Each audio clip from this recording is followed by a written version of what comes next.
2年没戳这个了。现在起来了，还是睡着的，老板敲门了我才起来的。然后现在先把篷布解了吧，人家等着卸货。篷布也拆开了，他们都在开始卸了，后面卸了一点点。现在我们要把篷布折一下，因为我外面那床大的篷布有点漏水，所以我们又从里面随便盖了一床，这样的话里面就不会湿，因为里面湿掉的话要赔钱的。瞧瞧这个天气，有点热哦。等一下我都要把外面这件毛衣脱了，我里面还穿了一件。早上起来感觉有点冷，然后现在他们在卸货，我们在车子里洗个脸，太热了。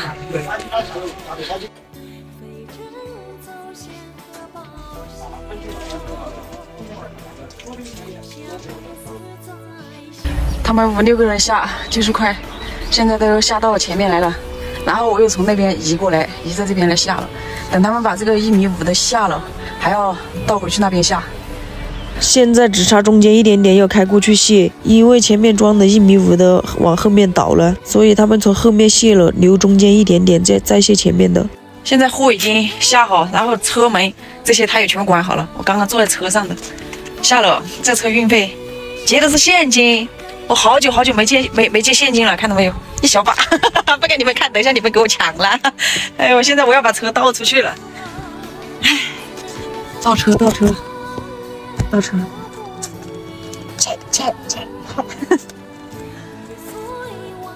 开始出发，下一站装货地。我们现在已经到这个什么金沙江大桥这里，以前的老桥是叫福禄口大桥。因为它那个老桥堵水库的时候已经把那个老桥淹了，所以这个是新修的大桥。以前老桥我们都走过一次，因为以前我们拉惠东的煤炭就从我们那边拉到惠东这边来，还跑了好几年。我们现在从挑家跑出来，岭南县城都已经过来了，到这个镇上，但是我不知道是叫什么。在这里又有停车的地方，然后我们2个在这里吃东西，我吃粉，他吃那个炒手。吃好饭要去西昌，明天装货。豆子也填饱，好像还有100多公里，还有103公里就到西昌。吃好东西出来，就看到2个警察哥哥在我前面一转一转的，我也不知道是转什么，估计是在贴罚单吧。我们到车边，他们就走了。白天上货的时候都还好好的，然后在隔西昌40多公里的时候睡了一觉起来不行了，现在医院里面打吊针，又咳全身又疼。2年没戳这个了，前次阳的时候都没戳。但是明天要装货，我想着不来戳的话，明天肯定跑不了车，开不了。